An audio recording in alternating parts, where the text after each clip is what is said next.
حضرت علی رضی اللہ عنہ کو حضرت صلی اللہ علیہ وسلم نے یمن بھیجا تھا۔ وہاں کے لوگ شیر کا شکار کرنے کے لیے گڑھا کھودا کرتے تھے اور مختلف تدبیروں سے شیر کو اس گڑھے میں گرا کر اس کا شکار کرتے تھے۔ ایک دن انہوں نے ایسا ہی ایک گڑھا کھودا اور شیر کو اس میں گرا لیا۔ آس پاس کے لوگ تماشا دیکھنے کے لیے گڑھے کے ارد گرد جمع ہو اور اتنی دھکم پیل ہوئی کہ ایک آدمی اپنا توازن برقرار نہ رکھ سکا اور گڑھے میں گرنے لگا۔ گرتے گرتے اس نے سنبھلنے کے لیے ایک پاس کھڑے ہوئے آدمی کا ہاتھ پکڑا، اس سے دوسرے آدمی کے بھی پاؤں اکھڑ گئے اور وہ بھی گرنے لگا۔ اس نے سنبھلنے کے لیے ایک تیسرے آدمی کا ہاتھ پکڑا اور تیسرے نے چوتھے کا، یہاں تک کہ چاروں گڑھے میں آ رہے۔ شیر ابھی زندہ تھا، اس نے چاروں کو اتنا زخمی کیا کہ وہیں ان کی موت واقع ہو گئی۔ اب مرنے والوں کے رشتہ داروں میں جھگڑا شروع ہوا کہ ان کا خون بہا کون دے۔ گفتگو میں تیزی آ گئی، یہاں تک کہ تلواریں تک نکل آئیں اور خون ریزی ہوتے ہوتے بچے۔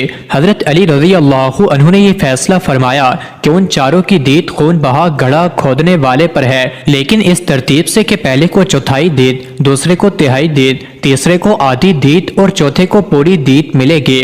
بعد میں یہ قصہ حضرت صلی اللہ علیہ وسلم کی خدمت میں پیش ہوا تو آپ صلی اللہ علیہ وسلم نے اس کی تصویب فرمائی۔ علامہ قرطبی رحمۃ اللہ علیہ تحریر فرماتے ہیں کہ اس فیصلے کی وجہ یہ ہے کہ چاروں خطا قتل ہوئے تھے اور گڑھا کھودنے والا ان کی دید کا ذمہ دار تھا، لیکن پہلا شخص مقتول ہونے کے ساتھ ساتھ 3 آدمیوں کو کھینچنے کی وجہ سے ان کا قاتل بھی تھا، لہٰذا جو دید اس کو ملتی اس کے 3 حصے مقتول پر تقسیم ہو کر اس کے لیے صرف چوتھائی حصہ بچا۔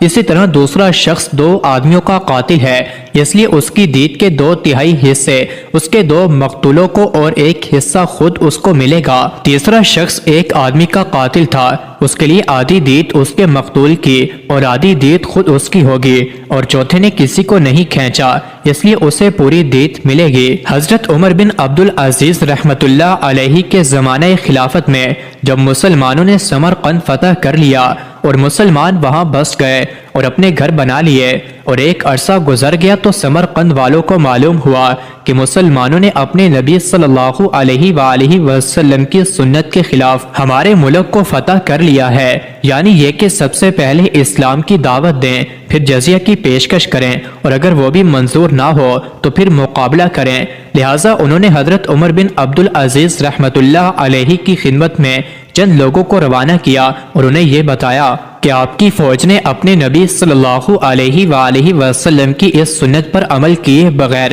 سمرقند کو فتح کر لیا ہے۔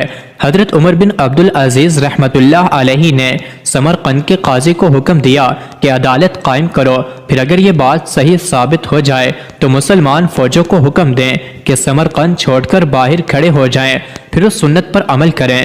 چنانچہ قاضی نے ایسا ہی کیا، وہ بات صحیح ثابت ہوئی تو مسلمانوں نے سمرقند خالی کر دیا اور شہر سے باہر جا کر کھڑے ہو گئے۔ جب وہاں کے بت پرستوں نے مسلمانوں کا یہ عدل و انصاف دیکھا جس کی مثال دنیا کی تاریخ میں نہیں ملتی، تو انہوں نے کہا کہ اب لڑائی کی ضرورت نہیں، ہم سب مسلمان ہوتے ہیں۔